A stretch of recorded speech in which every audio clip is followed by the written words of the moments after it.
That would help if I unmuted myself. I just muted myself.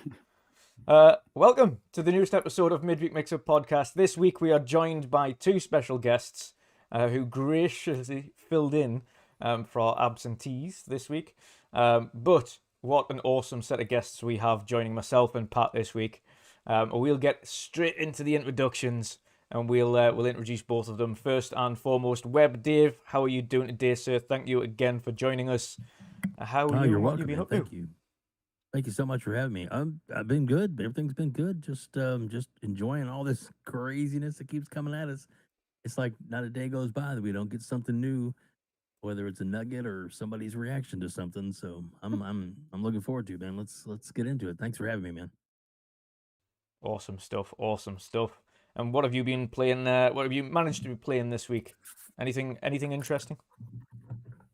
Me, I've been playing some PSO, which seems boring to everybody else, but it's Fantasy Star Online, the old 20-year-old version.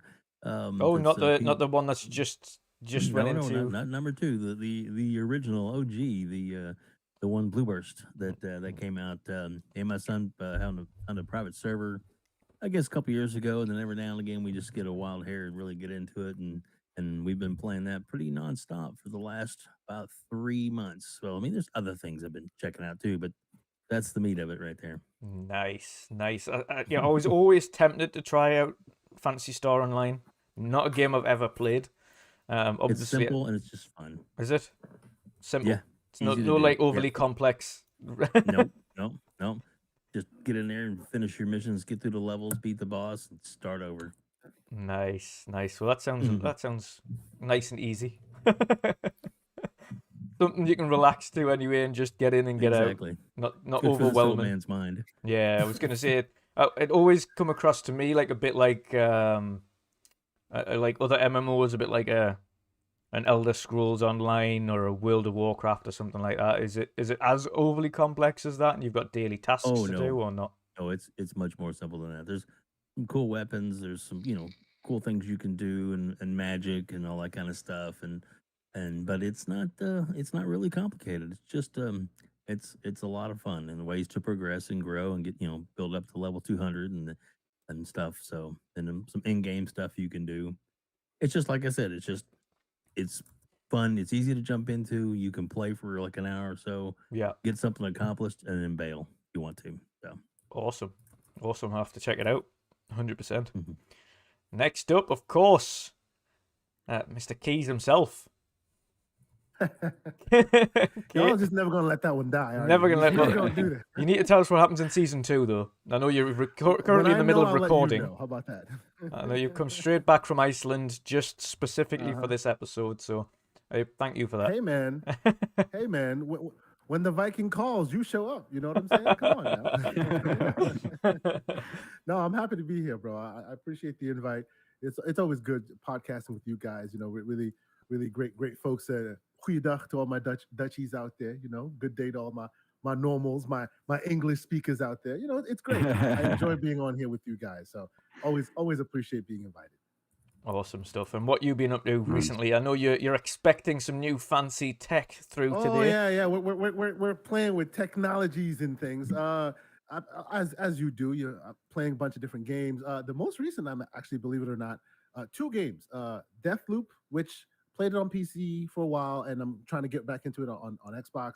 It's fun. I enjoy it. People, you can go off the beaten path really quickly in that game, and some if you don't follow it, you can come back a week and go, what was I doing again? Yeah. But like it's very cool as far as investigatory and finding clues and all of this, and it's wrapped around this cool black exploitation 60s 007 vibe that I appreciate. So I was playing that, and the other game that I've been playing, believe it or not, is Breath of the Wild. Ooh. Why? Because during the Steam time when Deck. that was a choice to be made, I chose Horizon. Why? Because at the time I didn't feel like dealing with the abacus known as the Nintendo Switch. I'm sorry, I just couldn't deal with it. So I'm like, I bought it. It's there. I have all the DLC, and then of course, a little device known as the Steam Deck came into my life, and now I'm experimenting and putting everything on Steam Deck. And I'm like, let's see how Breath of the Wild plays. and it plays so unusually well. 10 hours later, I'm still playing Breath of the Wild. So Yes. that's what I've been playing this week. How have you got on with? Because the one thing that I disliked greatly, like I did with the original Oblivion, is the breaking weapons. Dislike Oh, see, that. that's the best thing. Oh, I That is hate it. the best thing about the best. No, no, no, no, no. Not about the mechanic. The best thing about the Steam Deck, because when you go in to emulate it, you can decide what you want. So I turned off breakable weapons. Oh, that's all right. See, It's a beautiful thing. that would get me to play that game. That's why I'm playing. I'm literally playing the game now. Now, I want to make sure it's a challenge. So, you can dial anything you want in that game with in the emulation setting. So I make sure you turn everything else to normal, right? And then I also turn off. You can make it like it's twice as hard before it breaks. But I'm like, no, man, it's a video game. It's not breakable. I'm sorry. Yeah. I'm not. I don't care how many times I hit that tree with that metal hammer. It is not gonna. The tree is not gonna break the hammer. No, so I'm not making it exactly. breakable. I agree. So besides that, the game is awesome once you get rid of that. So, it is. And to be fair, it is not an easy game even without the breakable weapons. Absolutely. Like, them weird turret things that fire lasers are a death trap. Ridiculous. They will shoot you from halfway across the map. All of a sudden, you just heard something and boom, you're dead. You don't know how the hell it happened, but yes, it is what it is. But I will say, as much smoke as I give Nintendo from time to time, man, they know how to make a game. Oh, yeah. Systems that are in place, the whimsical nature of the game, exploring around every corner.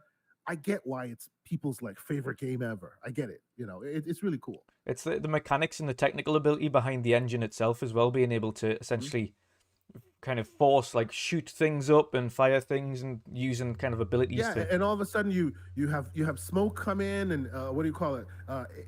If you set a world on fire and then all of a sudden wind blows, it starts moving the fire to other locations because just the systems on display on the abacus known as the Switch, it is quite impressive. This is what drives me mad about Nintendo. If you give them just a bit more horsepower, just a little bit, imagine what those devs can do. From Series S. Yeah. Start there, right? It'd be amazing what you can do with all the skills you've got, Yeah. Absolutely, 100% agree. But yes, Nintendo be Nintendo, but thankfully the Steam Deck exists and you can do that. So and for those who don't know, it is legal. My copy is right there. I just dump it myself and I play it on my Steam Deck. Challenge me. Let's go. Yes. Yeah. Exactly. Last but not least, Patchia, the now owner of a YouTube channel, Patchia Plays. How are you doing, sir? What have you been up to? I'm doing great, guys. Great to have you two guys in the show tonight. Asante, it's been a while. Web Dave, I think we never met before. It's our first time, buddy. Yeah, it's first time. So yeah, great to have you. Nice to meet you, bud. Yeah, man, nice to meet you. Congratulations on your new show, dude. Yeah, man. Yeah, it's it just popped in my head last week. We have this podcast, of course, and I thought, you know what? I see a lot of people, they change to YouTube, and I thought, you know what? I'm gonna record the Twitch streams that I do, and I'm gonna put them on my own YouTube channel, just for normally I post it on this channel, but I thought, you know what? Just put it on that as well, and just see how it goes. It's just for fun, and just for the people that are not on Twitch. They can rewatch it on my YouTube channel, the full stream, 3-4 hours, something like that. So, yeah, it's just a fun thing, but it already is going pretty well. If I may say, getting 10 subs in a day, it's a good start, definitely. Awesome, exactly. Awesome. Yeah, it's pretty nice. But yeah. Yeah, it's going pretty good. Kind of hooked on Grounded at the moment. Didn't play anything else for a week. Did some Forza Friday with the guys. Yeah. So that was pretty fun. But yeah, like I said, Grounded, guys, I'm hooked. It's pretty addicted just to see the progress that you made in the game, things that you unlock, things that you discover. It's crazy. Yeah. So So are you more playing it for the survival aspect or more for the campaign? Where are you? I've been playing Grounded as well, but I'm more very much campaign. I want to see where the story goes. How you playing it? I think a little bit of both. Of course, I want to do the story as well, but I don't have like not yet all the equipment that I need to get the progress going in the story. You're But yeah, grinding a bit. I'm quite far. I made some stupid decisions as well in the game. It's it's crazy, but yeah, it's so much fun. It's really fun to play this game. Yeah. Awesome stuff, awesome stuff. Yeah, guys in chat as well. If you just click on Patcher Plays' name in the chat, should link you to his YouTube channel. You'll be able to subscribe that way. The easiest way to find him, I think, because until he gets to 100 subs, he'll then get his new channel handle, because we're getting those as YouTube creators. So you won't have to do whole links anymore. You can just Google a name, and thank God. Much easier. Nice. Much easier. But yeah, there you go. Stuff Sean's just subbed as well, so you're getting more as we go. Awesome stuff. But everyone here has got some awesome shows. Of course, Web Dave, when he gets the opportunity to, and he has been very busy previously, creating awesome interviews with content creators from around the community, big and small, little and large. He covers them all.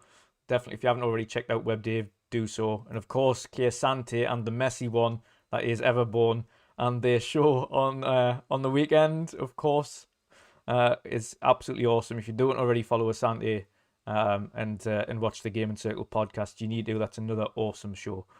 But yes, we have some awesome topics today. We're going to cover off some of the saltiness first, because there has been saltiness. I mentioned on Twitter that we're not going to speak about the takeover deal, etc., in depth, but we are going to very briefly talk about the salt that has been flowing on Twitter today, because it has been quite funny to watch. First of all, of course, the Microsoft kicked back at Sony's reasonings for the deal to be a bad thing for the industry, and COD to be such a big bad thing to lose, etc. And essentially went and said what we've been saying for weeks, which is none of that is true. What the Brazilian regulators have essentially already said was there is competition for Call of Duty. It doesn't have to be financially competing in order to be competition. It just has to be in the same sector. Yes, you've got Call of Duty, but you've also got Apex Legends, you've also got Destiny 2, you've also got Battlefield, you've got numerous other smaller ones that are already in the industry as well when it comes to first-person shooters. So when it comes to competition in the first-person shooter realm, there is competition there. Losing that or reducing your monetary income from losing COD isn't something that is to do with competition. That's not an issue. So yeah, but Microsoft hit back, of course, themselves, and essentially said in no uncertain circumstances, you're focusing far too much on PlayStation and not the wider market. You're kind of missing the point of doing your job. And Everborn kindly, in the Primetime Gaming chat earlier, posted something that was related to the Meta takeover of a smaller company, in which the CMA did exactly the same thing, and at a tribunal, the CMA were found essentially to be doing exactly the same thing and focusing far too much on the specific company and not the actual market. So they're accustomed to making these same mistakes. So it wouldn't be surprising, and again, that was overruled, so it went through. So it wouldn't be surprising if this was the same case, in all fairness. If they're not doing their job correctly, they will be found wanting, and it'll be told to be reviewed and focus on the market. And this is why we love the EU and the CMA so much. In America, when you screw the pooch, it's like, oh, well, next time, right? The EU, you screw the pooch, yeah, you'll be found wanting and you'll be overturned. Thank you. That's what I'm talking about. Yeah, they tell them it's we had this on Boxenberger show. Luke Steele, who works, he's a lawyer and works in with Yeah, CMA good guy. mergers. Green Man Gaming, Luke, Yes. Green Pass Gaming Yes. team, yeah. And he's obviously where he does CMA and DU regulator mergers. Yep. And he had essentially said exactly the same thing. He said the only thing that they would do is tell them to do it again. If they found that there was flaws in the way that they had actually carried out the processes, which is why the meta thing was overturned, because there was a flaw in their process and they hadn't done their job correctly, they were told to redo the entire thing again. So essentially that's what would happen if they found one thing again and Microsoft goes back, then a third party would look at it and say, yes, you need to go back and actually do this job correctly because you haven't done what you set out to do. So then they have to come back and revisit it. Of course, with other nations, I don't see this really being too much of an issue, to be honest. On top of that, before I get everyone's opinions on that, though, Xbox, of course, on top of that, social media account decided they also wanted to stoke the flames and cause some fires. And of course, shared a lovely post of a Snickers bar, essentially saying, be careful what you find in your Halloween treats. We found some salt in ours. And it was a load of tweets that had been cut out and put inside of the Snickers bar saying PlayStation better, PlayStation better, PlayStation better, ratio, PlayStation better. They are on fire today. But Asante, I want to get your opinion first of all. What do you make of all of the nonsense today and the kickback from Xbox and Microsoft? Oh, it is wonderful to see all the salt and all the crying and all the ridiculousness. It's hilarious. It really is. I mean, we're not going to spend too much time on this whole CMA thing. As you have said, a lot of tea has been spilt on this, and a lot of tea will continue to be spilt. Let's pace ourselves. It's fine for now. The best analogy I've seen on all of this is, and the Brazil statements really crystallized that perfectly. Think of the gaming industry as chairs. Yeah, they're responsible for those chairs. Doesn't matter who sits in them. If you get up, you have to leave the chair there. But they'll make sure that chair stays there. You can get up. You may be kicked out of that chair, but they're responsible for the chairs. That's all they're there for. They don't care if it's PlayStation today, Xbox tomorrow, as long as those chairs exist and there are people to be able to sit in them. Yeah. That's all they're there for. And that's such a great crystallization of what they're there for. And anytime you start spending a little more time than you should on the person sitting there, the question should be, why are you doing that? That's not your responsibility. Your responsibility is just to make sure that the chair is there to be sat upon. It's perfect, So when you have that in your head, then it's all about, everyone can say whatever they want. Microsoft can say, we're the smallest company in the world. Help us. PlayStation can say, we are so magnanimous in our way. Why are you looking at us terribly? They can all say whatever BS they want. At the end of the day, it's about the regulatory bodies doing their homework and seeing through the BS. Brazil specifically did that, right? And that was awesome, right? And now Microsoft is literally spelling out, hey, this is what you're supposed to be looking for, right?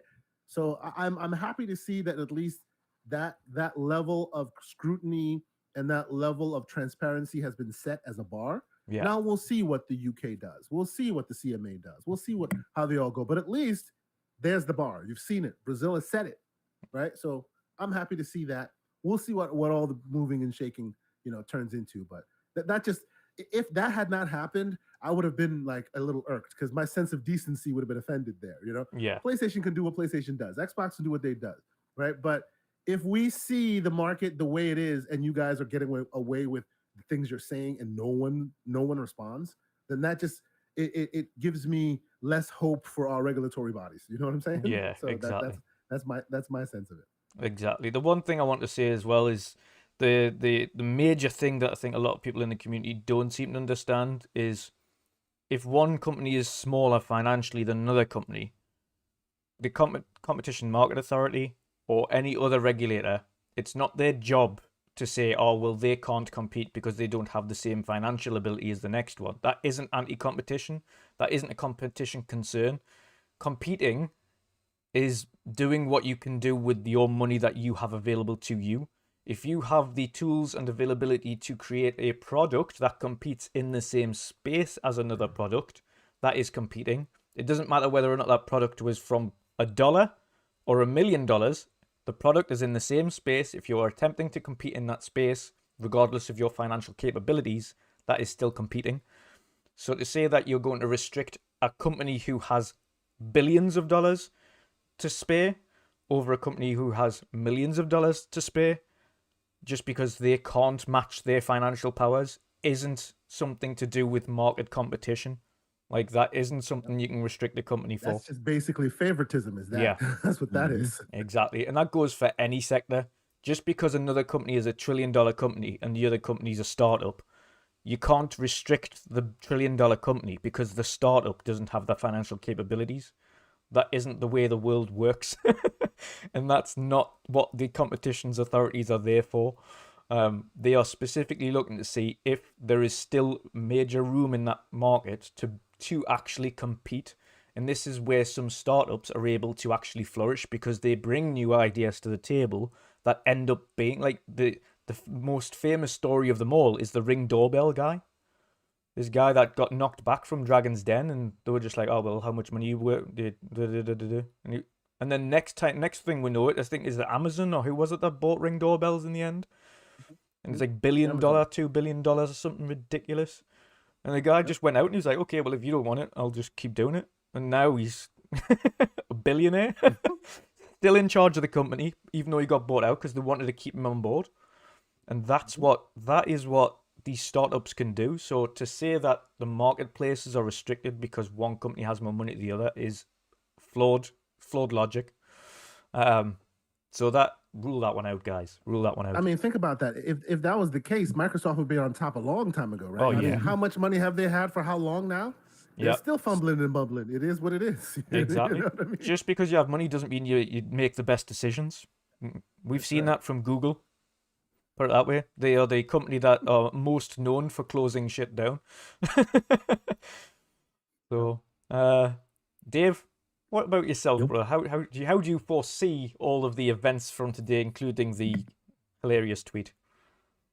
Well, the tweet was very funny. I'll have to admit it. It was a nice.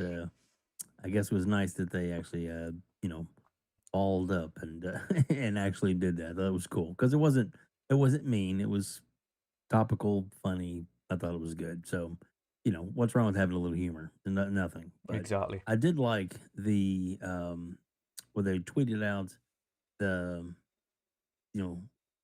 the sheet about the concerns. The CMA's concerns are misplaced for the following reasons, and then listed all those reasons. And I think that to me is probably more beneficial because there's a lot of people that are like, we don't know what's going on. We don't know what's going on. But this clearly spells out and it will help keep them accountable for whatever decision they do make in the long run. And they Yeah. can't be like, sneak this, or, kind of thing. I mean, when it really comes down to it, if they try and, stop the deal, they can't. If they try and put in some, make them have to do some concessions, they could try and do that. But then Microsoft could say, well, we've already conceded an extra 3 years Yeah. on the service guaranteed, with, with the continuity being exactly the same on both platforms. So that's kind of a concession that they really didn't have to make, and they kind of went above and beyond. And of course, the reason they did that was they wanted to kind of get ahead of the game, Yeah. which makes sense. So if they tried to make another year, Microsoft may say, you know what? Okay, cool, we'll do 4. They may even say, okay, cool, we'll do 5. But as far as like the big thing I see that Sony wants is they don't want this on Game Pass day and date. Yeah. Like maybe a year from now they'll let it on there. But as far as the right now, right away, those Call of Duties when they come out, they don't want them on Game Pass because they know they'll hurt them in the long run. And Microsoft is not going to concede to that. There's no reason to concede to that. And if they do, they will sue them and they will win. Yeah. Easy as that. Yeah. That's And the way I see it. you're right, to be honest, and it's the key thing to kind of go into it there is the fact that everything that we've seen, the major thing that Sony hate and do not want is Call of Duty on Game Pass, because it'll hurt them financially. Even though Xbox have said, listen, Call of Duty will remain on PlayStation pretty much indefinitely, because if it doesn't, it will harm us financially, because you make us a lot of money. So, like, PlayStation makes us a lot of money, so why would we take Call of Duty off PlayStation when it makes us fortunes?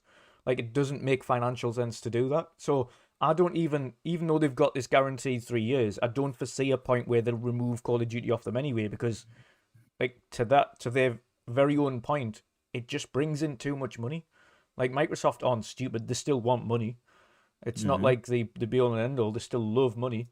But they're not going to do something that's going to detract, especially shareholders. Like, when shareholders see they're going to get hundreds of millions of pounds from microtransactions on Call of Duty Warzone or Call of Duty skins and things like that, they're never going to pull that off there.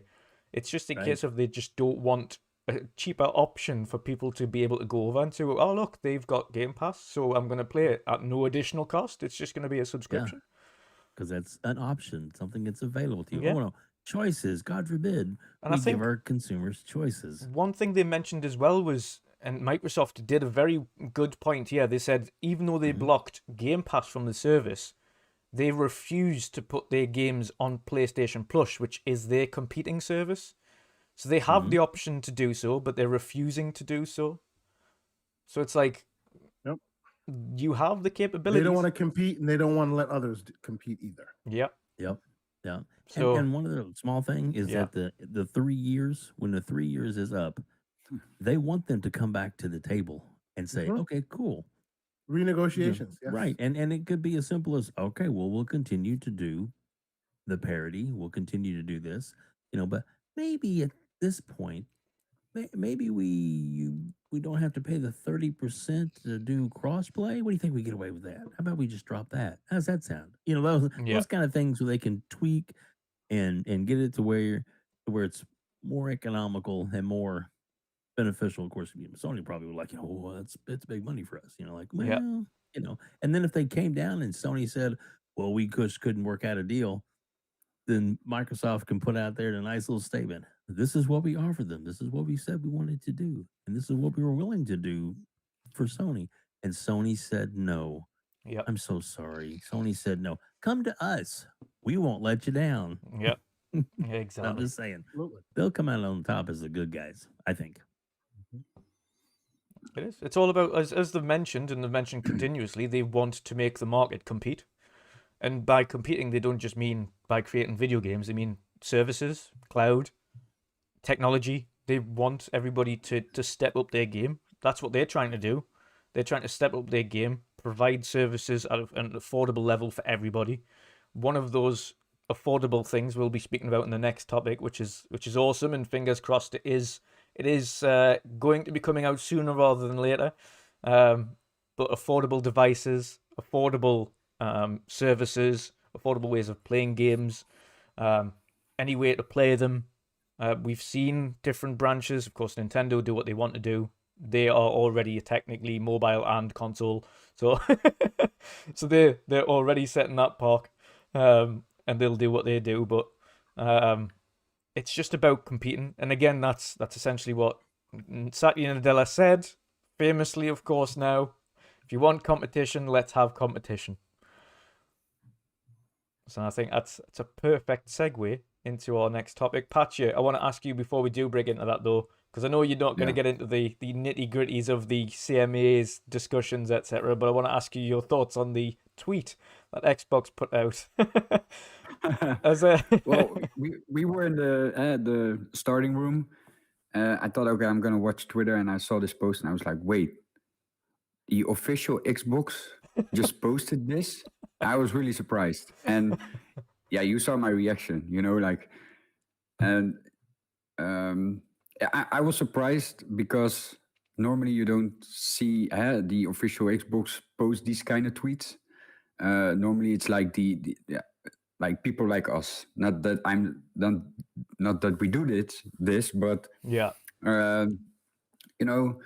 it's funny to see that finally after all these reactions that they have, because you see all the time, you see this PlayStation better, PlayStation better. Yes. And now they reacted with this tweet.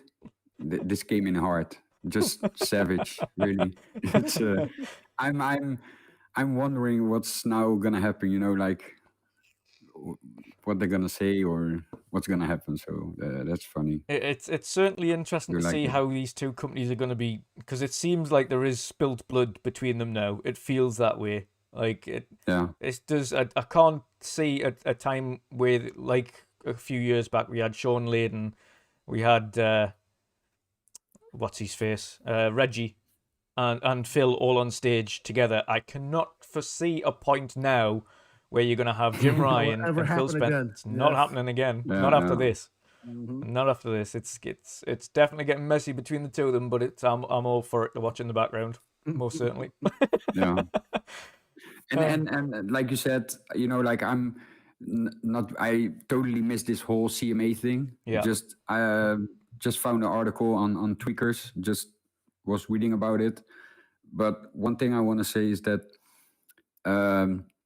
I understand that PlayStation has this concern about the Call of Duty is going to drop on Game Pass because it's a huge success for Xbox. Yeah.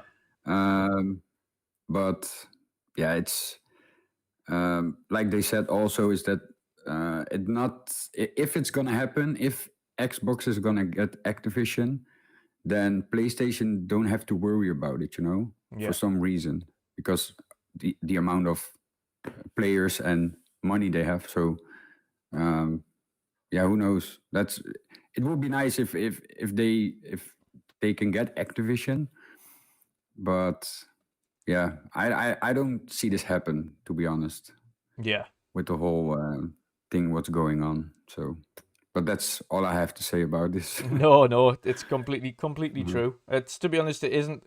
The reason that they shouldn't, and Microsoft's thing is essentially, even if hypothetically 20 million of your users decide to switch, which will never happen, but hypothetically, if that was to happen, you're still gonna have No. 100 million users, which is more than double what Xbox have on, like, Xbox in terms of console players have. Is double what we had in the last generation. So you're miles ahead of the game even then. Even if you lost 20 million people because of Call of Duty, you're still miles ahead. No. So you're still competing. You're still top of the tree. So the concern is like they said, misplaced. Completely misplaced. Yeah. And also is that how many people that normally like the diehard PlayStation players, I've seen a lot of tweets on Twitter like that those people also own an Xbox Series X now, you know. So yeah, it's like I said, they don't have to concern. Yeah. So yeah, it's because now Jen also owns a PlayStation 5. Yes. You know, so Yeah. As we all you will eventually. We'll get you a PlayStation at some point. We all have one. Mine's sitting over here. The PlayStation 4 Pro. This old, extremely loud, hot thing back here.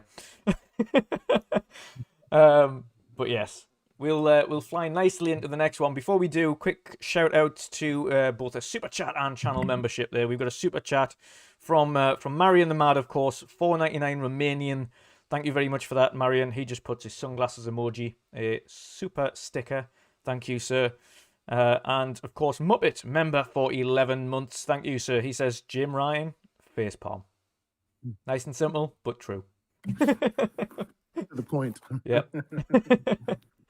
But yes, another positive note in terms of devices that are going to make it much more accessible for people going forwards. We had, in typical Phil Spencer fashion, the shelf tweet. Of course, this time it was a tweet. It wasn't an interview with a shelf in the background. This time it was just a picture of his shelf, as if he knew what he was doing. And on top of that shelf, of course, we had the small, what looked like a Series S. However, the two things that I noticed that were a little bit different with it myself when I seen it, obviously, A, the size is obviously far smaller. B, there is a USB port on the right-hand side and the Xbox button on the left, which, of course, on the Series S is the opposite. Minor detail differences, but, of course, it looks identical, but same shape. This was later to be confirmed, of course, to be the prototype for the Xbox XCloud streaming device. So it's obviously a streaming-only device specifically for XCloud, which will allow you to obviously play the games on there. Hopefully, remote play of an Xbox console if you should have an Xbox console somewhere else. And, of course, any other apps that you would regularly find on a streaming device, like your Netflixes and your Disney Pluses, etc. And, of course, Xbox underneath the chat, underneath the photo, did put a tweet out and said, Phil, what have we told you about leaving old prototype pictures on your shelf?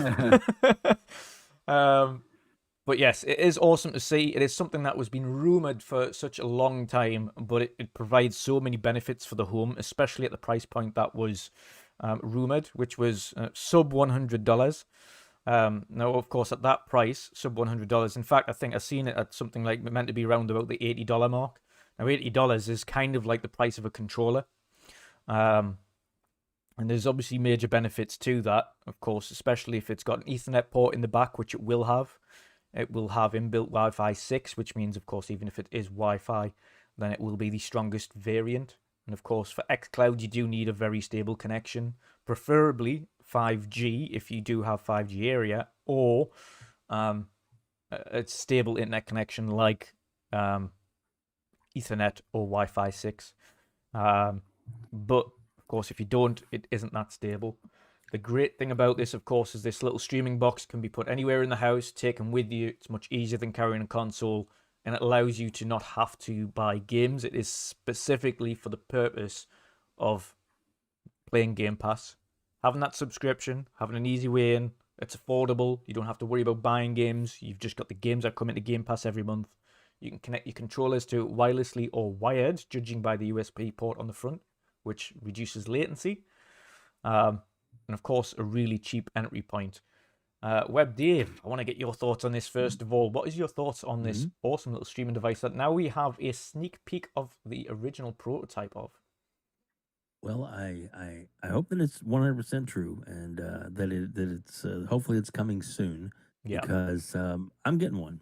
I would put one in the bedroom so that I could just walk in there and stream or play while everybody else is on the big screen in the living room, or so it's not going to interfere with them, playing games or whatever. But I don't have to worry about my console being in the other room if I can just sit there and play on the 60-inch I got in the bedroom as well. So that would be nice. It'd be nice too if they had like 2 price points, like maybe like $49.99 for just the box or cheaper, and then maybe a $100 one that included a remote, Yes. included a controller. Would be for people that didn't have one at all. That would be nice. Hopefully, it'll have features like that you'll be able to maybe connect a third party type controller. What was it, 8-bit dough or maybe something like I don't know, PlayStation 5 controller. I'm just saying, not that it would necessarily have those other features that are useless. But no, I'm just kidding. But, I'm just kidding. I'm looking at that face I got from Sante. Oh my goodness! I love the salt, man. I love the salt. It's very, very salty this afternoon. Man, I've got one of those boxes too. It's collecting dust, but it's there. I'm just kidding. I have it for was it Ghost of Tsushima? I think that's about all I play on it. But no. But seriously, there you go. Oh, man, you guys this afternoon, boy. Woo. Oh Lord! Am I going to be the PlayStation defender on the team? Is that no, not at all. Not at all. Not at all. Hey, Sante, let's play. That's all. No, let's not go there. Let's not go there. That's a whole different conversation. Yeah, exactly. No, but no, seriously, I think it's a good thing. I hope they announce it soon. It'd be great if it came out like this year. Oh my gosh! I mean, it came out around the holidays. Talk about skyrocketing the Game Pass. Ooh, that would do it. But maybe it's going to be queued up for next year with all these other big first party titles that we know are coming next year. Next holiday, you have that thing drop. Ooh, man, and you've already say you goes down on the box. You could put, Starfield, and all those kind of other great marketing And tools you can put even, on you know what displays. you mentioned about the holidays there as well, Dave, is the best thing about this is all you need is an internet connection. You don't even need to install the game. So as soon as your kid turns on the device, they can play the game. There's no installing. There's no wait times. They just play. I'll just put in the credit card first. And you're good to go. I'm just saying. I'm just playing. But no, but you're right. It makes it pretty much as easy and as simple to get started. And that's what some parents and some people need. Yeah. Because the simplicity, you know, like like Keosante, I know you and me both love our Steam Deck. But, you know, to get to play Game Pass on it, you do have to do a few little things that, yeah, there's some step-by-step instructions, but not everybody is savvy enough to get it done. Not everybody wants to go there. Yes, that's right. So yeah, I think it's great. I love that Phil does this kind of thing. You know, of course, there's a lot of other stuff that was on his shelf that, you know, people aren't really, you know, pointing out like now, like, you know, why has he got the, you know, the Elden Ring sword on his top shelf? You know, what could that mean for future reference? Who knows? Maybe he just got it as a gift because they're cool. I don't know. I don't know. There's a lot of other things on the shelf beside that little box. That's all I'm saying. Well, we know obviously he had the Luden statues on his shelf for quite a while before it was officially announced they were working with Kojima. So you never know. You just never know. I love it. Speculation. Speculation station's always here. We love it. Asante, what about yourself, brother? Is this something that you would invest, especially you're a father of several small children, so is this something? Yes. I have a small tribe with me. Yes. 2 little ones, and we are as y'all know, I play a bunch of games these days. Steam Deck takes my life, but we have a lot of game consoles in this house. Actually, believe it or not, for something a quick aside, something struck me. I'm like, why the heck am I letting my children touch my Steam Deck? Bam! Why am I not giving them my old 3DS and my Vita? So that's what we're breaking out right now. My daughter has been playing Minecraft on Vita, and my son has been playing Mario Kart on my old new 3DS. We're just playing games around here. It's great. This thing is awesome. It's just options. My kid they've always been like, so Dad, when are we gonna get a TV so we get an Xbox in the room? You know, and I'm just like, it ain't going down. You know, you give me this sub $100 device that's very easy to just pick up and put it anywhere, and you know, a good Black Friday deal in the States will get me a $200 TV for their rooms. It should be no big deal, right? So it's just about options, right? And some people see that and they why do you need that? It's all about those options. Yeah. That's key to their infrastructure being as good as it is. Having the option to jump in anywhere you want, you know, like my buddy Everborn Saga plays Xbox every day. I don't think he's touched his Xbox for a while now because he's always on the Steam Deck. Why? Because he says the buttons are too darn clicky, and when he's next to his wife when he's asleep, yes, the clicky buttons on the Xbox controller is too much. So the Steam Deck, smooth, quiet, and he's playing options. You know what I mean? It's a beautiful thing. Everyone has their own reason for being where they are with the game and all that. I mean, I barely leave my house. I work from home, but I'm still an avid Steam Deck user. Why? Because when my kids want me to hang out with them, I don't want to be stuck in my office. I take it with me, and then every once in a while, when they're not looking, I'll go murder somebody on the screen. Yeah. You know, that way you can't see it. You know, that's what it's about. I love the fact that, you know, it may not be for you. You know, we have the Logitech G Cloud. May not be for you, but they're all avenues into that ecosystem, and that's great. You know, the more avenues we get, the better it is. Will this be the one that becomes like, you know, ubiquitous? Maybe. Or maybe you'll just turn your TV on and turn on the app and pair your controller, and you'll be there as well, right? As you were saying, Web Dave, I'm pretty sure you'll probably get what you want because you've seen Microsoft on stage with a PlayStation controller going, hey, watch us pair this thing so you can XCloud it and play. They will most likely be like, why the heck not, right? There you go, right? We've been talking before all this stuff blew up on the internet. We were talking about how you can just literally go to a Bing search now, type in the name of a game, as long as it's in Game Pass, boom, you're playing it, right? Yeah, you have to have your subscription in there, but I think it's not long. Give it some time. Yeah. I bet you some demos will start floating in that direction, which would be super cool. It's all about options. So when it comes to this stuff, whether I use it all the time or it's just one of those flash in the pan things and I go, okay, move on, I think it's great. I think it's awesome. And there should be more and more of that. And if your preferred plastic does not offer that, you should be complaining. Yeah, absolutely. No. Absolutely. Pat, is this something that you potentially pick up for the bedroom or spare room or something like that? If it's a little $100 or less device. Maybe, I'm not sure, because we have the Tamara is using the 1X in the bedroom. Yeah. I'm using the Series 60 in the living room.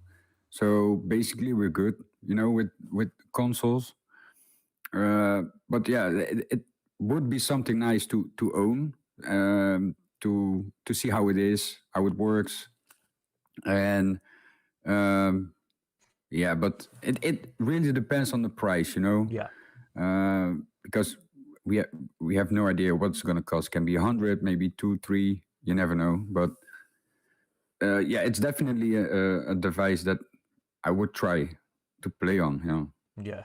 And 100%. about that picture, Yeah. you can actually see if you have the XCloud prototype on the top shelf. On the left side, you have the Xbox logo, and on the right side down, you have standing cloud. If you compare that, it's XCloud. So people are saying, yeah, it's maybe Connect, or it's people said Xbox Series S, Yeah. But yeah, when I look at the picture and I see X and Cloud from the Logitech handheld console, I think by myself, yeah, XCloud, and you see a lot of people saying that also in the comments and stuff. So he kind of did that on purpose. Yeah. Yeah, maybe, like if you combine those, you get XCloud, and so that's what I was thinking, but.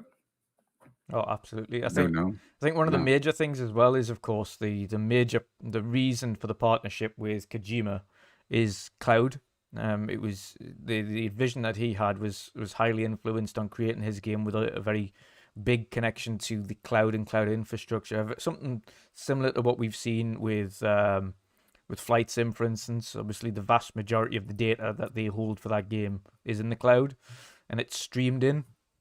Of course, there's over 5 petabyte of information for that game, which is obviously you could not hold that on anything. When the hurricane came out, I was flying in there before my electricity died. That's awesome. in Flight Sim, I totally did that. Yes, 100%. Because you can do that. That's the thing with its Yes, live it's weather. freaking awesome. You can fly into hurricanes on the game that are actually happening as and when you're seeing them happen, which is nuts. But that's Flight Sim for you.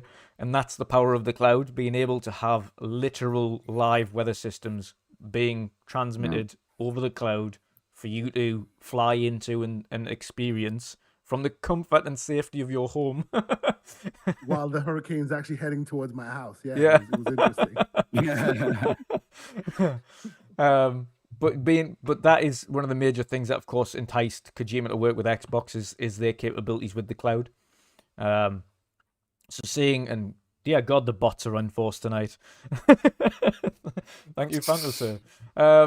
Yeah, so seeing that capability, I think, is one of the draws, and I think them getting this cloud device out as well will be something that they'll be working with, of course, at least testing with Kojima. We've seen specifically when he went and met Kojima the other week, he had handed him the Logitech device.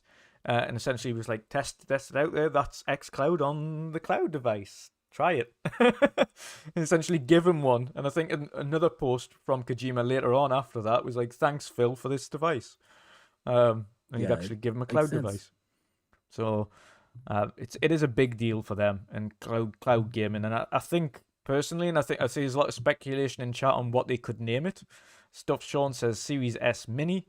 The Series O for online, or Series G for Gamepass, Series X Cloud. For me, it could even be as simpler as that. Just remove Series entirely and just Xbox X Cloud. Yes. Just something like that. That code name was beloved by all. When they removed it, we were all upset. Bring it back. Just call it XCloud. It's so much easier than Xbox Cloud streaming. No, X Cloud. Sorted. Brilliant. Xbox thing that you use to put into the cloud for XCloud. Yeah, and what you also see is that people referring to like a Kinect device. Yeah. You know, like okay, you have people that play that really much back in the days on the 360 and the Xbox One. But I think after the Xbox One, the whole Connect kind of thing, it just went away. You know, Yeah. you never saw or heard anything about it anymore. So They sold it to the U.S. government. Now you're gonna see them in weird, cool visors when they got guns. That's yeah, what or they're they're doing. using it with like with Ghost Adventures and stuff. Yeah, that kind of things. Yeah. weird.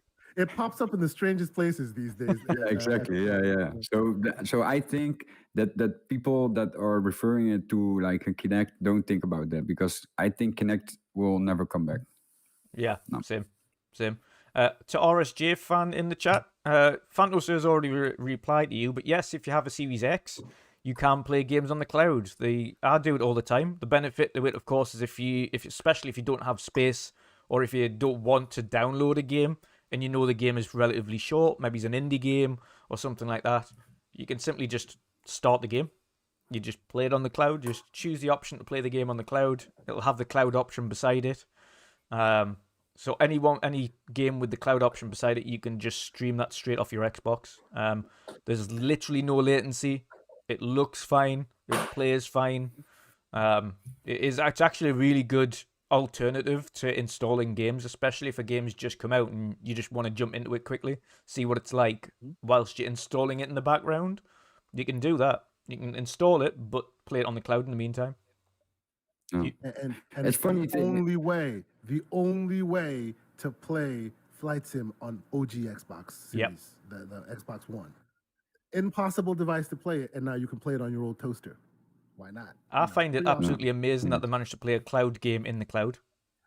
But that's like some Inception kind of shit. That. Yes, indeed. Like how on earth did they I've- manage that? I started the Gamepass app on my phone earlier today, and I thought, okay, I'm gonna check Grounded. It started up, was really smooth, and then I noticed when I didn't even touch the buttons, but if I move like this with my phone, the camera also goes like this. I was like, what? Mhm. Are you kidding me? Yeah, they Because I tapped can into the just walk gyros. around like Yeah, this. They tapped into the gyros now. Yes. Yeah, absolutely. it's crazy. Yeah, that's so nice. Yeah, 100%. But you know what it is options, and it's great options. For me personally, I'll definitely be picking one up. Originally, my plans were to pick up an additional Series S, to put in another room or put in the bedroom or something like that, or both. But if there's going to be cloud variants where I don't have to have these larger devices sitting around where I have to install things, and there is just games that I want to just play and not install and worry about back and forwards with memory cards and things, and it's much cheaper than $250 for a console every time, and it's like $80 or $100, which is you can essentially get two for the price of a Series S at that point, or 2.5 of them for the price of a Series And S. please, for the love of whatever, Microsoft, do not make them just white, boring boxes. Come on now. Yeah. Put some thought into this thing. Yes, they're white, nice, square boxes. Make them shiny. Put something on them. You know, we have some folks in this community, hell on this panel that can assist you with this. Don't Yeah. make it boring and white. Come on now. Remember the like Forza controllers that came out with? You Yeah. know Those what I'm saying? Those were awesome. Yeah. Nice and you know? colorful. Love it. Nice little rectangle box. Perfect for art. Put something on the damn box. It's fine. Absolutely. Agree. They need to do, personally, for me anyway, they haven't made, like they've done one Series X now that is custom, which was the Halo one. But I think they need to show that love with the Series S as well, personally. I think they need to give the Series S a limited edition one that you can go out and buy. Why not? The Series S is selling like hotcakes. Like, it is doing special. Imagine if you brought out a Persona Series S over in Japan and China. Jesus Christ. Like, that thing would fly off the shelves. With cool decaled animations on the Series S. Come on now. And a Absolutely. special startup sound for Persona or something. Mhm. Like, they Yeah. could they could team up with them to do that if they had, or any Japanese game for that matter, any Japanese title. That Ayuden Chronicles, do a limited edition version of that when they're bringing that version out, or whatever they're working with their Japanese developers. God, that thing would fly off shelves. It would. It's such a neat little box, and right now we're seeing the bundles coming out now that are actually, and this is another thing, bundles coming out for Xbox that are cheaper than buying an Xbox Series S originally. So now you've got the Series S and FIFA for the same price you would usually buy a Series S for. It was $250. So essentially you're getting FIFA for free, or the Series S and an extra controller for $250. So still you're getting an extra controller for free. So there is no change in the price that you used to pay, but now you get a free controller or a copy of FIFA. And I think we'll see that more and more. And eventually they're just going to remove the extra and it'll be $200 just for the Series S, in which case that becomes super cheap. And that's I think that's where we come into part with the pricing angle. I think because it's just a cloud device, it doesn't have anything to do with memory on it. Like, there is not going to be memory there. It'll have finite, so it'll have like 64 meg or something like that, merely just to have apps on it. So it'll have like 100, maybe 128 gig or something, just to have apps installed, like your Disney Plus and your Netflix and your Discovery and your Hulu and all them things, all the apps. A little bit of memory to store them, but otherwise it's going to be the bare minimum. It's going to have Wi-Fi 6, Ethernet, and the for me personally, the USB port on that device is the key item, because that completely removes controller latency, especially if you're playing with on the cloud. The one major thing on the cloud you've got, of course, is you've got natural latency with the internet connection, and then you've got the latency between the input and the controller via Bluetooth to then go on to the cloud stream, which you're having there as well. So you've got kind of this little barrier in between the actual input latency and the cloud stream itself. Having the USB port in there completely removes that controller latency and the input latency from cloud streaming, and just provides that extra additional bit of quality to the experience, especially people that want to play these next generation games and cannot afford to get into the next generation of games. I think that's going to be such an easy way to get into it. Most definitely. Absolutely. Yeah. Yeah, definitely. Yeah. The next awesome topic we're going to be discussing, the next one, is going to be, and this is a bit of a. We're going to have some mixed feelings on this one. I certainly have mixed feelings on this one. Need for Speed Unbound unveiled their gameplay footage. It is a stylized version of the game we once knew. Very stylized. It looks, of course, on the face of things, like a trope to Need for Speed Underground and Underground 2, which people were kind of hoping they would go back to. But they've added some very peculiar, in my opinion, effects that you can add or remove, thankfully, to racing. And of course, these are like anime-style cloud effects, or weird graffiti marks coming out the side of the car, or lightning effects, and like zoom effects. I'm like, what is... We clearly know how the Dutchman feels about this situation. Yes. Aside from that, of course, the one issue I've had with more recent Need for Speeds across the last few years is the way the cars feel, the way they control. Yeah.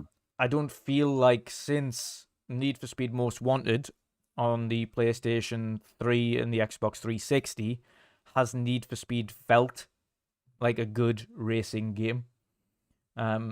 Need for Speed Most Wanted, the cars felt like they could handle. Each one felt a bit different. Some of them felt nice and heavy, so you could kind of shunt and destroy police cars quite easily. Some of them were like super fast, so you could escape quite easily. Some of them handled well, some of them didn't handle well, of course, like cars would.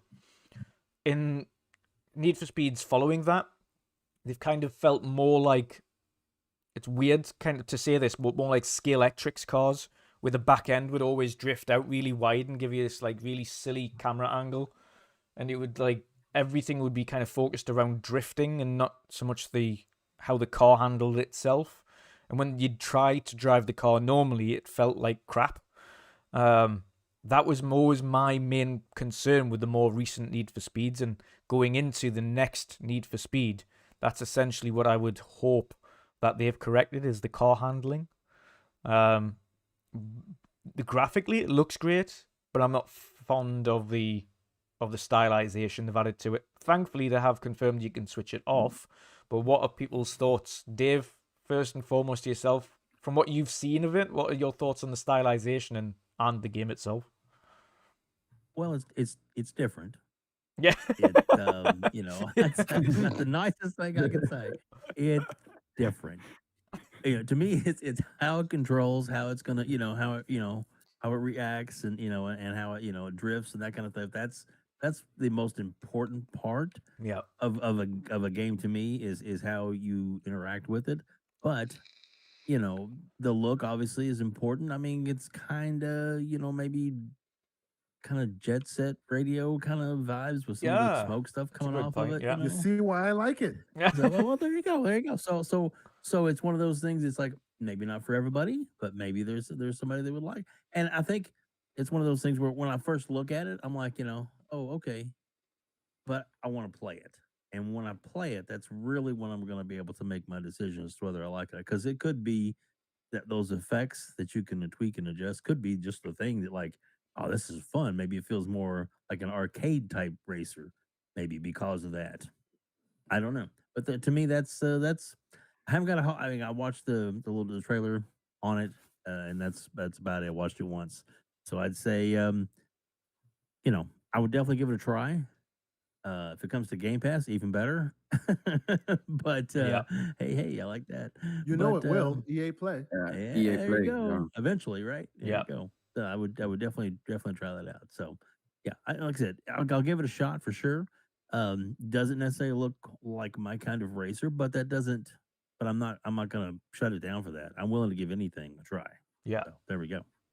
Awesome stuff. Awesome stuff. Okay, Santi, I know you're completely the opposite. So, what are your thoughts? Believe it or not, I'll probably turn it off like you. Yeah. Believe it or not. But what I will say is the reason why this excites me. First and foremost, the man Web Dave put it right out there. The first thing I thought of when I saw it was Jet Set Radio. and I play that game all the time. I love it. It's a great game. Second thing, we live in this world where the bigger these budgets get, the more monstrous they are, the more difficult they find that let the creatives loose. You always want to stick to this exact formula. And let's be real here. Forza has stolen the arcade racer crown. You can't do what they did. You're not going to be as good. Dirt's trying, still not as good. Yeah. Right? And even Dirt has their own path, but they're too close to Forza and they're not succeeding because of it. So if you're going to still make a AAA arcade racer in the year of our Forza Lord, you're going to have to, stand out. And that's what I think this is. They're doing their best to stand out.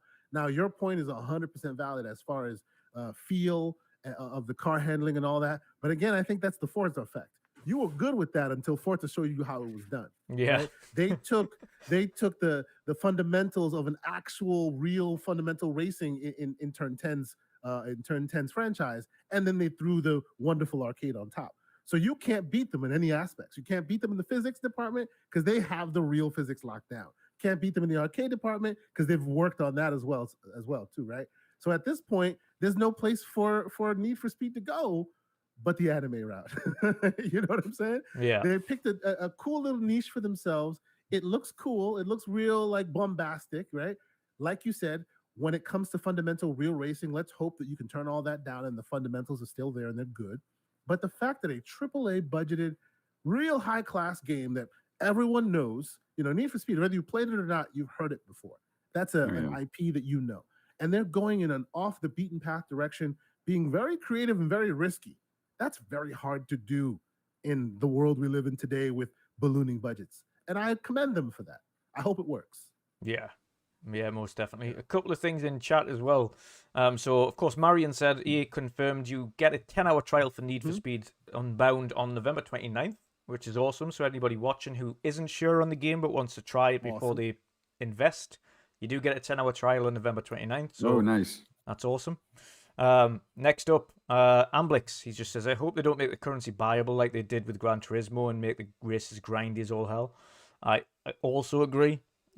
I've got Gran Turismo, the new one. A lot of us do. They love the actual game itself is a great racer, but it is grindy as all hell. Like, it is really grindy in order to upgrade your cars or even get cars. Yeah, it takes a lot of work, a lot of time. And Frank, he says, I'm pumped for Need for Speed. I don't like Forza at all, so here's hoping for me. Yeah, fingers crossed you love it. If you loved the previous versions, the previous entries for Need for Speed, in terms of the way they handle, etc., and this is more of the same, but with a more stylization and a return to the street underground, like we had in the past with wild body kits and things. I hope that's what you get. Pat, yourself, brother, what do you make of the Need for Speed trailer, and are you going to be picking it up? Well, I'll definitely gonna try out the 10-hour trial. That's for sure. To try it out, of course, because I've played quite some Need for Speed. I actually own still two 360 games, the Most Wanted and Underground 2. Hoping they will be one day backwards compatible. Yeah. Yeah, man. I cannot wait for that day because those were my two favorite titles so far. I've tried the previous ones before, and like you said, Asante, and also Dave said, the way the cars handle, it's we're used to Forza, Forza Horizon. It's way different, and getting into Need for Speed, you think by yourself, what the heck? What's wrong with the car? Like, can we do something about this? No, we cannot. And it's really hard to get into the game then if you're not like having that good feeling driving that car, and but it definitely looks really interesting. The fact that they also have Travis Scott in the game, yes, that's a pretty good one, because I remember back in the days, Fortnite had this huge event with Travis Scott as well, and that blew up really big time. So who knows? Need for Speed maybe needs this boost as well.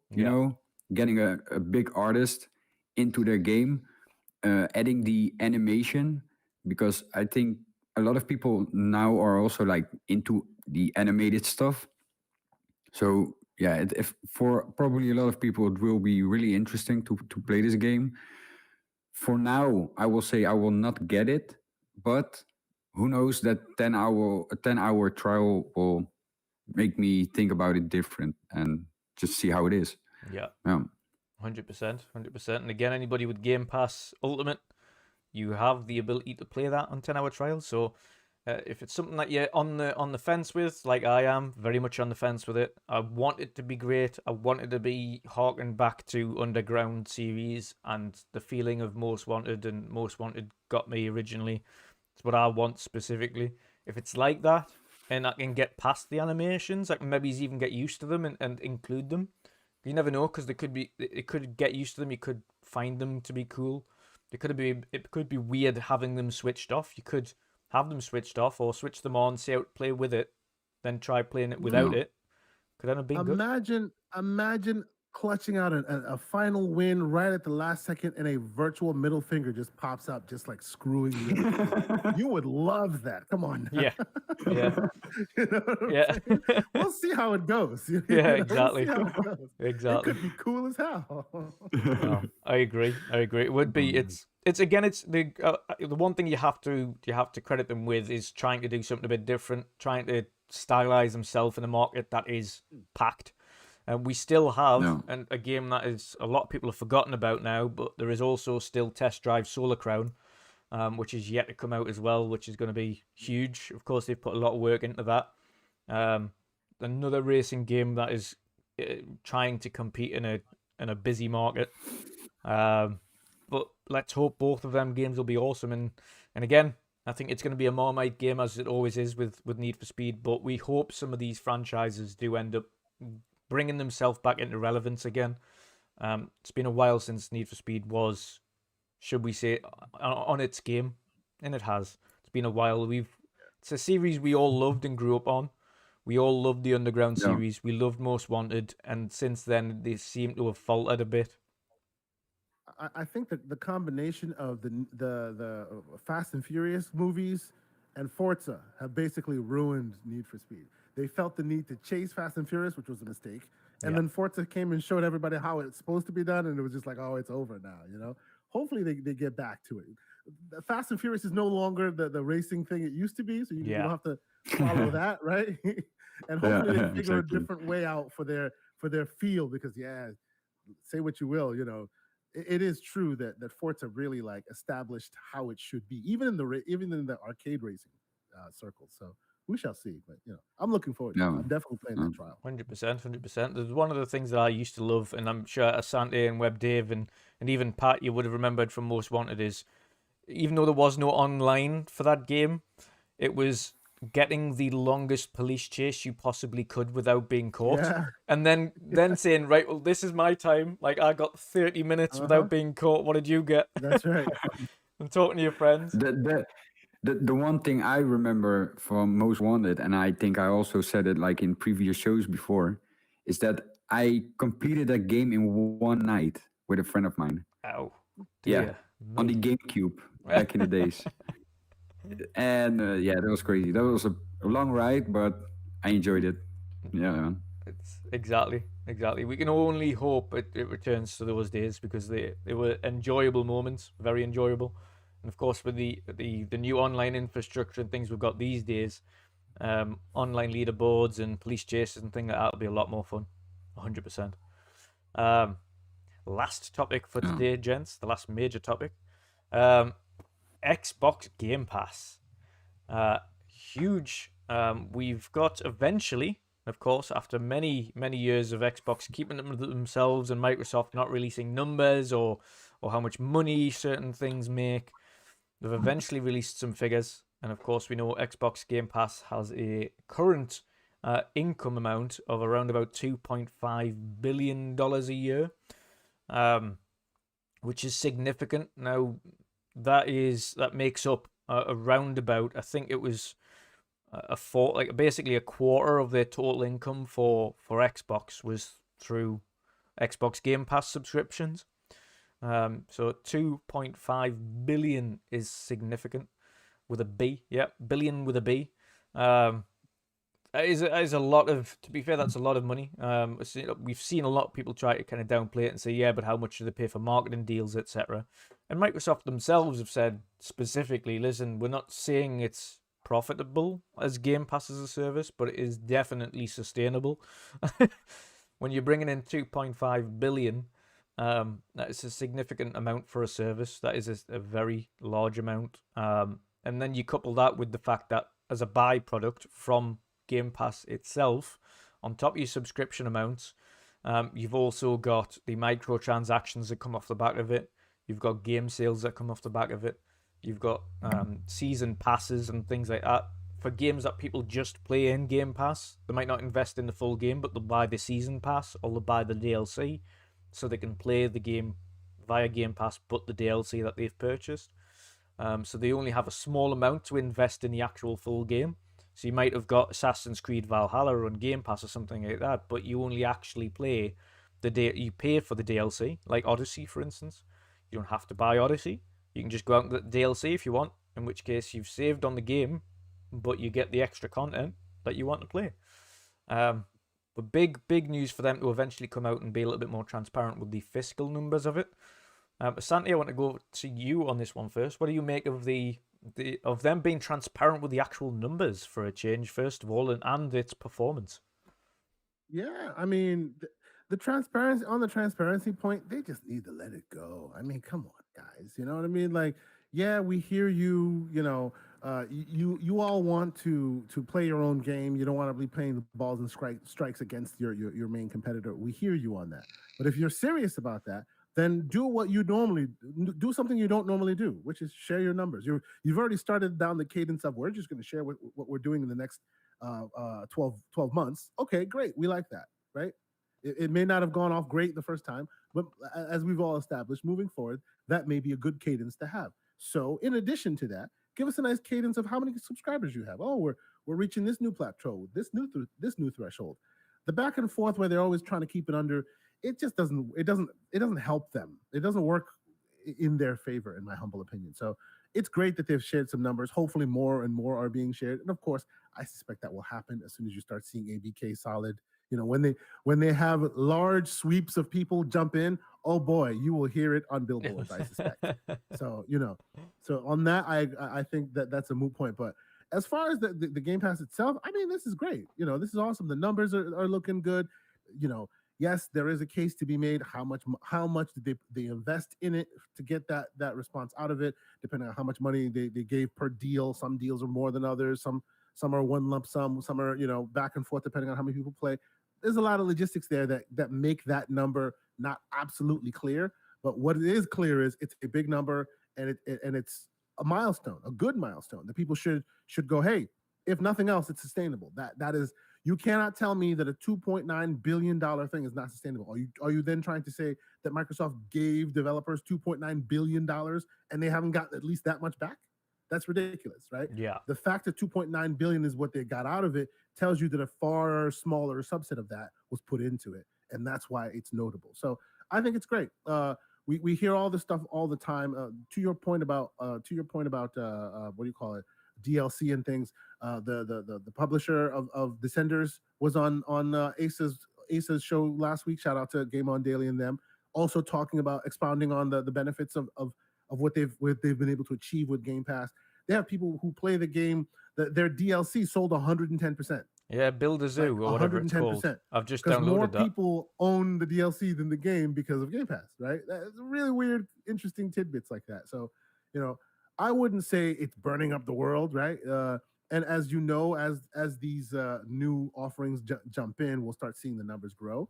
But yeah, I don't foresee this being a world where you see it go away anytime soon. Yeah. And if it is a world where it's going to go away at some point, enjoy it while it lasts, because this is amazing. Yeah.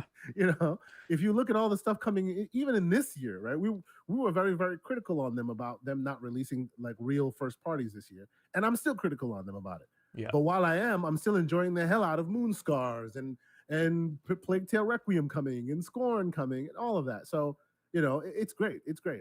I just hope that we move forward, keep doing what you're doing, keep adding more value in, and we'll keep using it. I think it's awesome. Yeah, absolutely.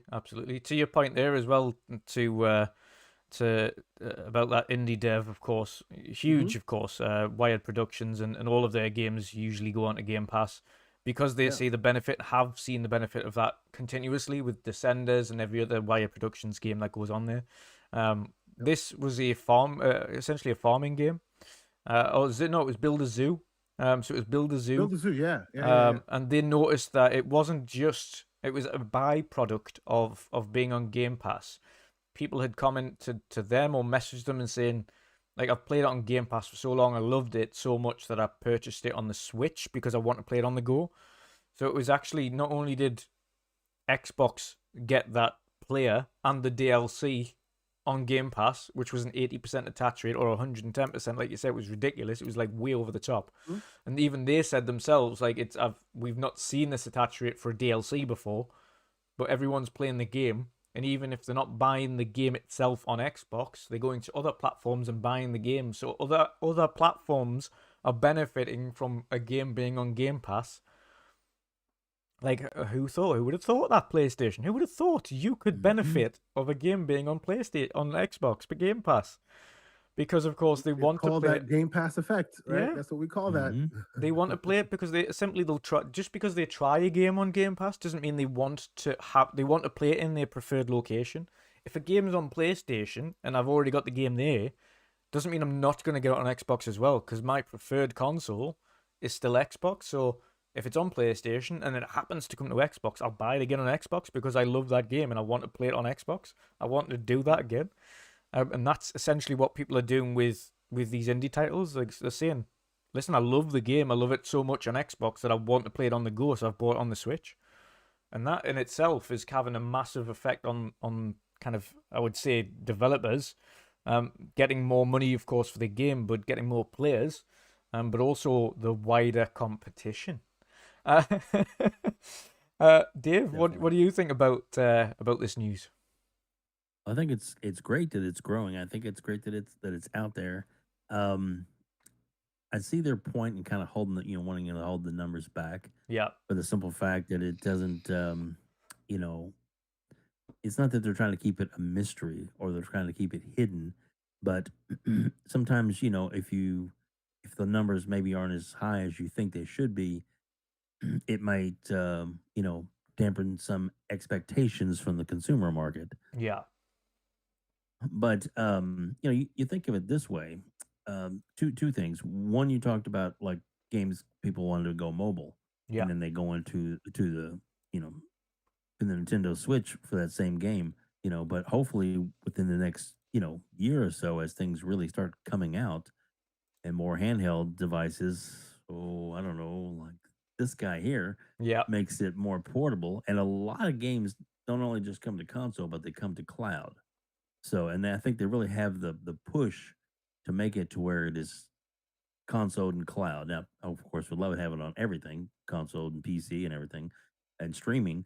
But if you get it to where it's on cloud, you get it to where it's on that, then these other mobile devices come out, the phones, those kind of things. That helps expand the market as well Yeah. for those kind of games, especially in a market like Japan, where a lot of them like to go on the go type thing.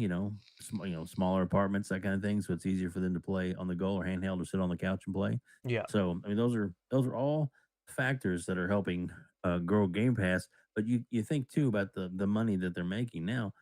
Just think, like they have roughly between 400 and 500 games at any one time right now. Even though they say over 100 games. Yeah. Okay, whatever. But but we know it's more than that. Yeah.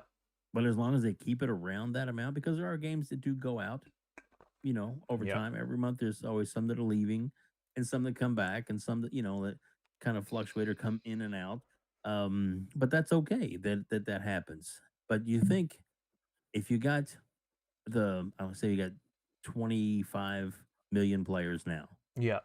A year from now, if you have 50 million players, you're still keeping about the same amount of games, maybe one or two more, still keep it under the 500 mark, but yet you still have all these, maybe 9 to 10 first party games that Yeah. are coming day and date. You add those into the mix, that adds to the consumer, that's value. But if you go from 25 to 50 and you're still not spending maybe that much more money out, that's more profit, which means they'll be able to grow it even more. Maybe, okay, now we got 600 games in there, or Yeah. now this game is permanently in Game Pass, or those kind of things can happen to where, or even like there's an add-on that comes down. Well, maybe maybe there's an expansion that comes out to a certain game that's made by EA or somebody else. Well, we've worked out the deal where you get all the expansions. Why not? Quick question, Dave. Yes. I have a question for you. I did not see this. Maybe you might have more information than I do. Okay. In addition to the number that they pointed out, did they update their subscriber count? I did not see that. No, or is it still just 25? That's it. It's They haven't just said 25. anymore. They have not said I think. anymore. And even that, the amount of money, the $2.9 billion they were talking about Mhm. was strictly for console income. That did not include, That didn't include PC. income at all. Interesting. Okay. So- Okay. Oh, wow. So we still don't know. There could be a substantial growth in Game Pass, but they refuse to let us know that number. Yeah, and like I said, if some parts you think, well, they're being mysterious. You know what? So what? You're coming at it to give us a great product, and I think I don't know. It doesn't. It's not all about the numbers. I mean, if it was all about the numbers, you used to hear like Sony when one of their new games would come out, they would talk about brag about how many millions and millions of copies they sold of this particular game. But yet, one of their newest games that came out, they really didn't brag about how many games they sold of the Horizon. Was it West? Forbidden Yes. West? Forbidden West, yes. Yeah, those Forbidden West By the numbers. numbers of hours played, my most played game of the year, 250 hours and counting. I mean, it's a great Oh, game. shit. But as far as the actual It takes 50 hours to beat it. I'm still 250 hours in. 'Cause I just like the game. Yes. but as far as the purchase number, we don't know what that is this time. Yeah, we don't. And they've been lumping it into other console sales to kind of prop it up. absolutely right. Yeah, absolutely. So, 100%. so I mean, I'm not saying that's a bad thing, but I mean, there's probably a reason for it because maybe it doesn't make them look in the best light at this time. Yeah. So Absolutely, until yep. those numbers come in line to make them look amazing, that's when you'll hear about those numbers. That's what I 100%. got. And Dutch, I'm about to take off, man. I got a meeting coming up. So thank you so much for having me on. Great being here with everybody. Pat, Pleasure. you're awesome, man. I'll reach out to you. We'll have to get you on the show too. Yeah, Santi, Oh, have a awesome. great day. Dutch, thanks for having Nice me on, one. buddy. Thank you. Awesome. Have a good one. All right. You too. See you, man. Web, later. We're going to change the overlay slightly here. So it's going to look a bit weird for a second, but that's because there we go. Way. Going to go a bit strange here, but it'll do. It'll do for the remainder of the show. The benefits of OBS. Yes, yeah. I need to make a 3-person just on the off chance that we'll go down to 3 next time. But yes, there we go. So we have a temporary overlay here. We're going to start wrapping the show up anyway, but I wanted to get the thoughts on 2 upcoming games from both of you that we are expecting within the next week. In fact, it's within the next 6 days. We've got 2 major games coming out that I know both of you are going to love. Of course, we have Scorn dropping on Friday, and then on Tuesday we have Plague Tale Requiem. 2 huge games, of course, and I've been getting teased with screenshots. Can't say who by, but I've been getting teased by someone currently playing that game, and it is phenomenal. It looks. I know that person as well. Yeah, god damn him. But it's got me more excited for that game. Of course. Now, are we talking Scorn or Plague Tale? Plague Tale. Plague Tale. Yes. Okay, good. Okay. Yeah, that game looks another level. I am excited. Thankfully, I've just seen stills. I haven't obviously seen any other footage, or anything like that. And that is of the PC. I am intrigued to see how good it can look on the series consoles and PlayStation 5. If it looks anywhere near as good as it does on PC, and we've seen the specs that you need to play that game at Ultra on PC is ridiculous. You need a good PC to play that game on PC on Ultra. Really good. And they don't even recommend 4K. They're saying saying Ultra settings at 1080. Don't start me down this path there, Dutch man. Wowzers. This is the week I found out. I went from the beginning of the week, I was like, my PC is about it. And then they released 4090s, and I'm just like, trash. RTX, Like I get 20 frames a second on Cyberpunk without DLSS. They get 90. Get out of here, trash. Yeah.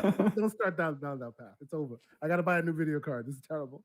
But yes, I'm looking forward to checking this out. So you have somebody playing on PC, I assume? PC, yeah, currently, and it looks okay. phenomenal. And he probably has a rig that supports it. Oh, that's awesome.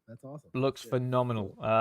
And it's from what I've heard so far, it's things like the set pieces also are breathtaking to look at. And I don't doubt it, to be honest. The work Asobo have done with their own proprietary engine is phenomenal. Not only in the original Plague Tale, but of course in Flight Sim, using that engine for Flight Sim as well. And of course, then we had the Neil Druckmann from Naughty Dog wrote them a lovely letter, essentially saying like these are the standards we need to achieve going forwards. Like you have set the bar. This was before anybody had tried the game, reviewed the game, or seen it, either from a story standpoint or a graphical standpoint. To hear that from himself, of course, the guy who created phenomenal looking games in The Last of Us and The Last of Us 2, to say that is essentially the bar being set by a team Asobo, is absolutely phenomenal. So it's that's a game that I am super hyped for. I am so glad as well, though, that Scorn is only 6 to 8 hours long. Mainly because, of course, we have 2 awesome games coming up, and I want to be able to get through them. I want to be able to play them and experience them, and I'm glad one of them is Scorn is the shorter experience, 6 to 8 hours. but I am also, of course, then we have the bigger game, which is Plague Tale, which here is kind of between 25 and 40 hours, which is a nice sizable game. But it looks absolutely phenomenal. I want to hear your guys' thoughts. Which ones are you more excited for? Are you more excited for the H.R. Geiger looking Scorn who reminds you of Prometheus? Or are you looking more forward to Plague Tale Requiem? Asante, go on, you're bursting to talk about this. I don't know, man. I don't know. Because either of them have their own issues for me. And I don't mean that in a bad way. I'm looking forward to playing both. But probably Scorn, I'll watch others play first. Because I feel like that's a game that just begs to be watched. You need to watch others play it. It's not just about the game and its experience. It's about others and their experience while playing the experience. You know what I'm saying? So that's going to be an awesome Twitch game. That's going to be awesome Twitch game. I'm looking forward to people like Slow-Mo Backslap and a few others in the community just playing it and getting wild on stream watching this thing go on. Yeah. So I'm looking forward to that one. Now, Plague Tale, I'm looking forward to that as well. But man, the amount of rats on that screen, boy, I was just like, oh, forget about it. You know? Yep. And that was the last one too. I'm sure by now they've really taken it to the next level. They've mentioned themselves. They've I think the last one they had something like they were able to the engine was able to handle about 200 actual rats on screen previously. They are talking about, I think, something in the range of 100,000 rats on screen at any one point. Yeah, no thank you. They are all individually they all have modeled thoughts and dreams, and they all have wishes, and they all want to see their wives again. Yeah, exactly. They're all individually rendered. Like they're not just. It's not just like all combined. These are individually rendered rats. Like that is phenomenal amount of effort going into that engine. That is what the cyberpunk dream comes true, but only through rats. Yep, through rats. Exactly. Interesting. But yeah. I'm looking forward to it. Just as a technical marvel, like as a technical like showpiece, they are really like on another level, you know. And this will be the game that game. What do you call it? The game that Flight Sim money paid for. So it'll be very interesting to see, you know, what they can do when it looks like they always shoot above their level. They're like Team Ninja. They're like Team Ninja in that way. Ninja series in that way, where like they tend to have almost AA kind of capabilities, but then when you see them, you're just like, wow, I can't believe they did this, you know? Yeah. So when they have almost seemingly limitless resources, I look forward to seeing them really, you know, take it there. I had some concerns, some issues with the first one as far as gameplay was concerned. Yeah. It seemed it lent too heavy in the stealth part for me. I got it because the story meant that way, right? Yeah. You know, you're a little girl, you really can't be so capable. But then when you use a rock to then like dismantle a huge dude, seemingly the tower of a man with metal armor and still with a rock, you're able to. I'm like, come on, if you're gonna stretch credulity this way, make her capable. You know, give her a crossbow or something. And now they gave her a crossbow. I'm like, yes. Yeah. So hopefully, gameplay wise, it matches the quality of the visuals that they have on display. Of course. That's what I'm looking forward to. And not only that, of course, Amicia. Oh, well, actually, what was the kid's name again? Was it Amicia? Hugo and Amicia. Yeah. Hugo, of course. Hugo needs to go in the bushes, man. Hugo in this game gets his own powers, of course, because we know he's able to. Maybe might make him less annoying. I'm sorry. He can control the rats in this game. Which of course adds another level of ridiculousness to it in terms of the fact that, of course, he's much like Marvel with the girl who can control the mice or the rats or something in, was it Suicide Squad? It just reminds us of that. Just there you go for it. Go for it. That's right. Yeah. Really. No, I think that this game has the potential to really, really be special. I mean, who's gonna take the crown from Elden Ring? Probably nobody. But still, this game is going to be very special, I'm sure.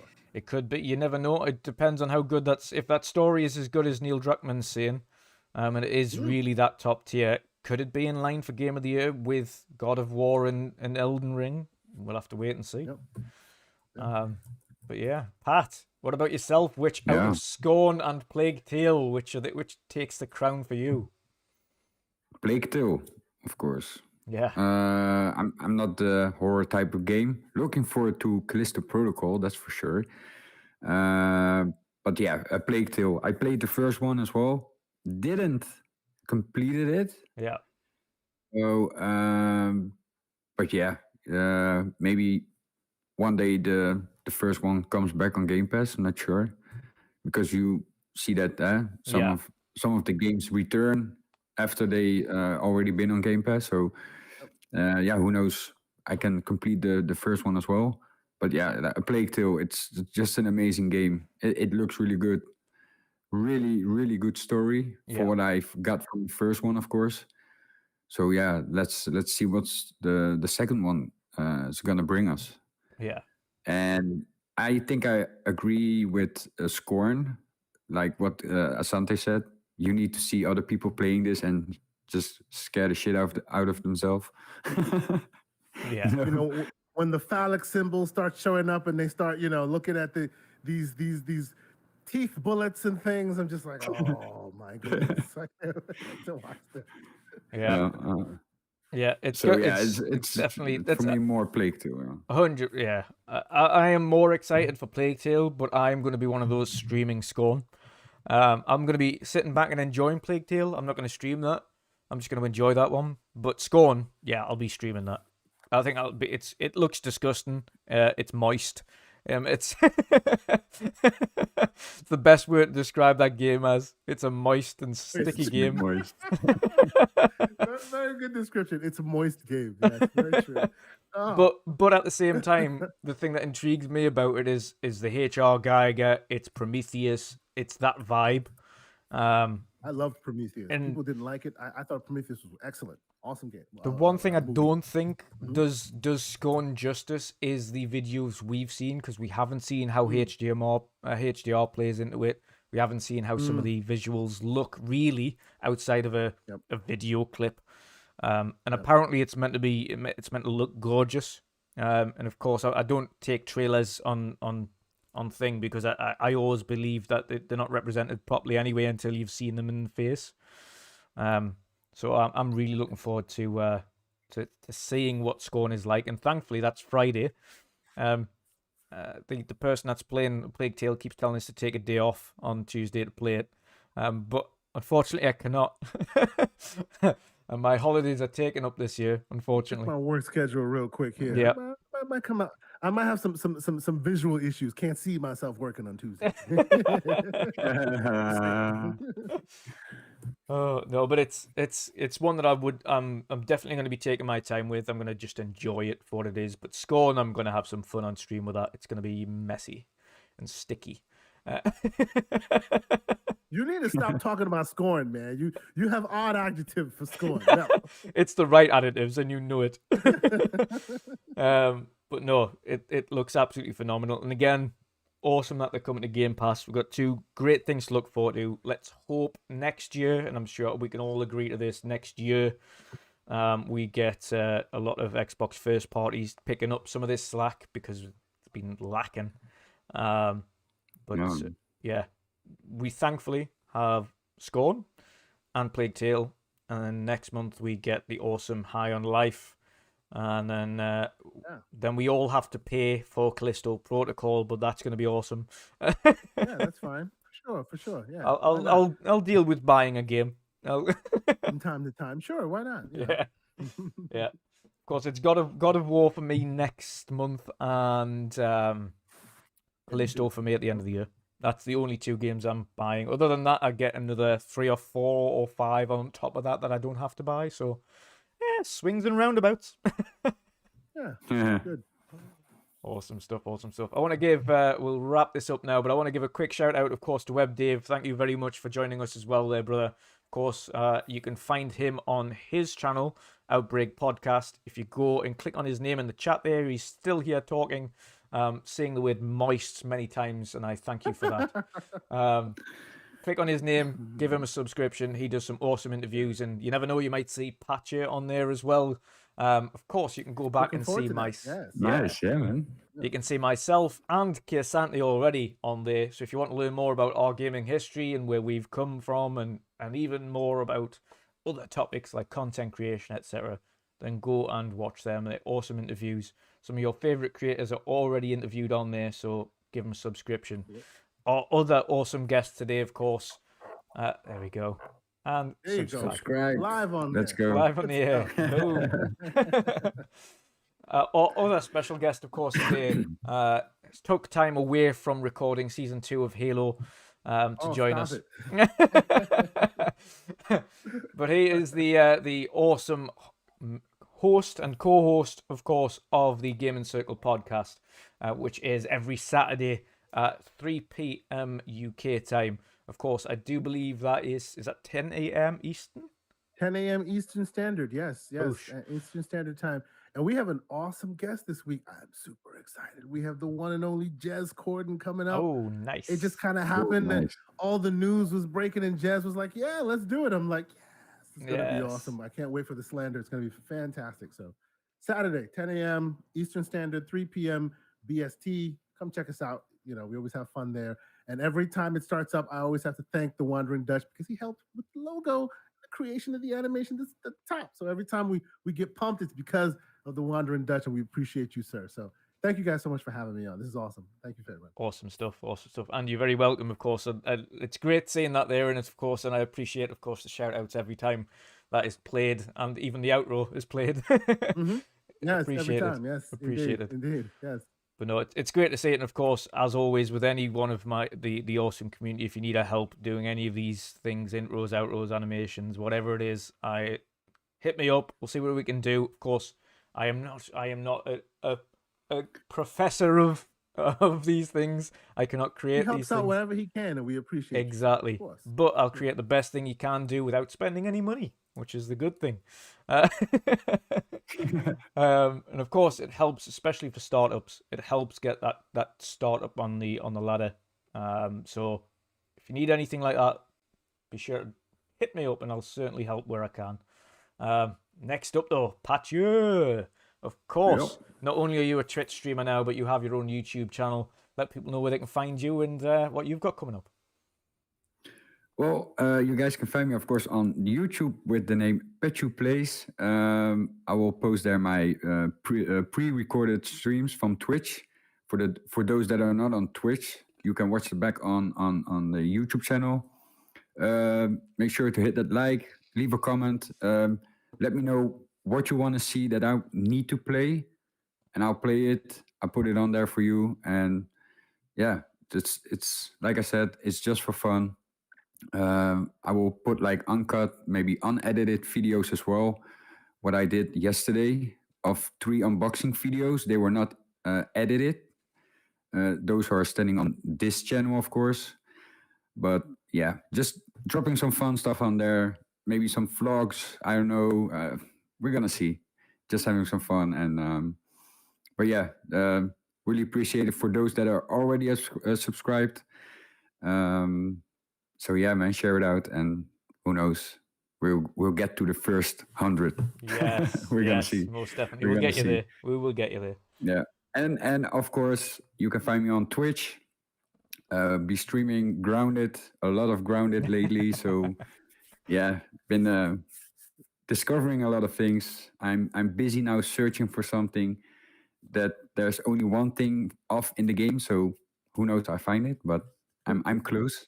So yeah, we're gonna see. We're gonna see. Awesome stuff. Awesome stuff. And last but not least, a huge thank you to the chat, the super chats, the memberships, of course, are all very much appreciated.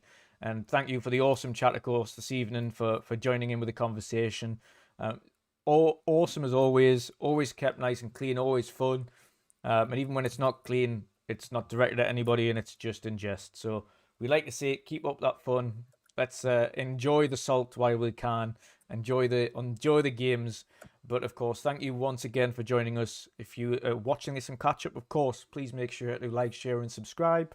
And we hope you enjoyed it. But until next time, guys, enjoy your games, and we will see you all again next time. Good night. See you later, guys.